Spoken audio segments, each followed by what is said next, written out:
And welcome back once again. As we mentioned earlier in the show, the so-called millionaires tax was at one point a very significant priority for the Assembly Democrats, who hoped that the extension of a higher tax rate for the state's wealthiest residents would generate cash to restore Cuomo's education cuts. However, the governor and the Senate Majority Leader Dean Skelos refused to drop their opposition to continuing this tax, even with a higher threshold of $1 million to make it actually live up to its name. So according to Senator Skelos, the matter is now officially dead. But advocates have not given up hope. They even solicited some Hollywood star power to help their cause.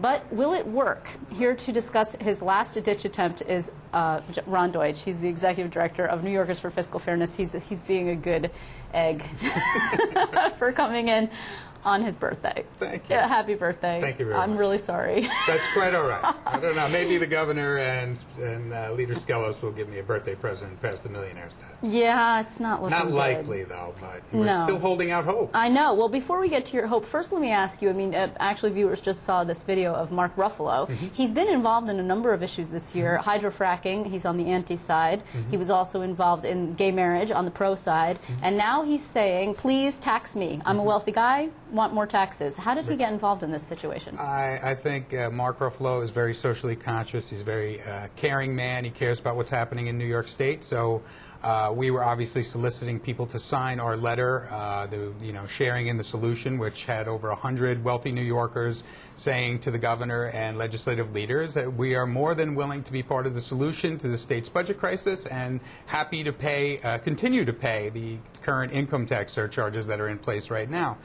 So we approached Mark Ruffalo about it, and he was certainly more than willing to sign on. How does one approach Mark Ruffalo? Oh, well, we have a friend that we work with that knows him very well, and you know her as well. Yes. People that you approach through his people. Yes. You know, what's interesting is it's too bad that taxes are not selective, right? Because if people were willing to pay more and they could say, please tax me at a higher rate selectively, but that's unfortunately not how tax policy works. Not the case. I don't know about unfortunately. Well, most people probably would choose to pay less because New York is, after all, a very highly taxed state. Right. It depends on which tax we're talking about and who we're talking about taxing, though, I think, when we talk about that. True. So. Well, PIT, which is what we're talking about here, the personal income tax, is not exactly the burden that most people are most concerned about. It's the property tax cap, which is a whole different kettle of fish that we'll get into at a different point. Okay. So at this moment, what is it that you think happened there? Because it looked like you had some momentum. You had, for a while, John Bonasek. He actually has a bill out. And what would it do?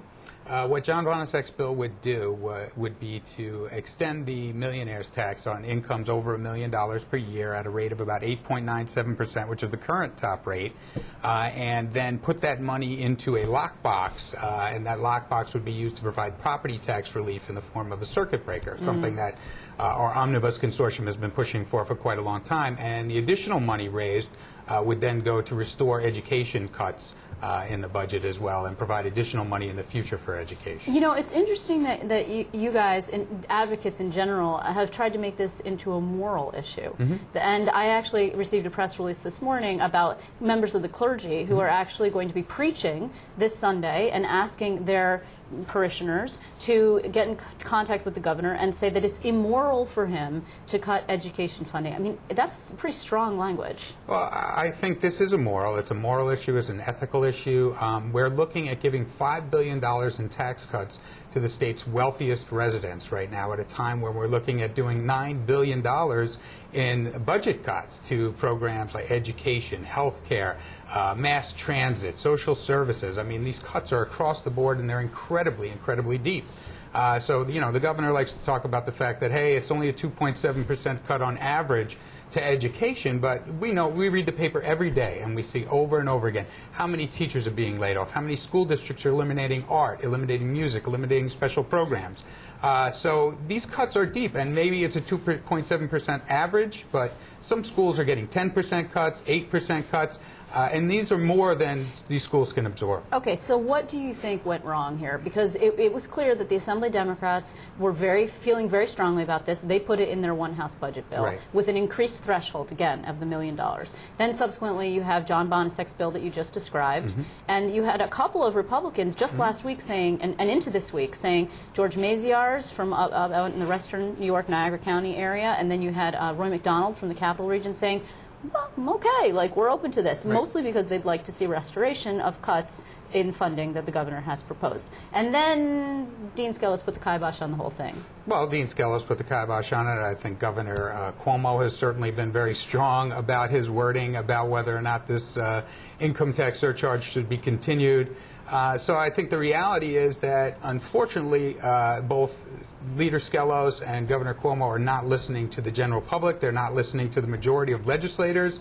The governor is certainly not listening to many of the Democrats in this state who supported him, but also want him to continue these surcharges. Yeah, this interesting political dynamic is coming out, Right. where you have the governor and the Senate Republicans. I mean, just this morning, we saw the governor meet with Dean Skelos alone, behind closed doors, without the speaker. It looks like the speaker's getting boxed out a little bit. I don't really know what the end game is there, other than to be able to say, on the Republicans' part, we cut a deal with the governor, and aren't we fantastic? I mean, there have been any number of Republicans sitting right here with me and saying we are in lockstep with Governor Cuomo, even though he's a Democrat. And then at the same time, the speaker has said, well, we're in lockstep with him too. We just disagree on these issues. Right. Not to say that the Republicans agree with him on everything either. It's not across the board all happy light. Right.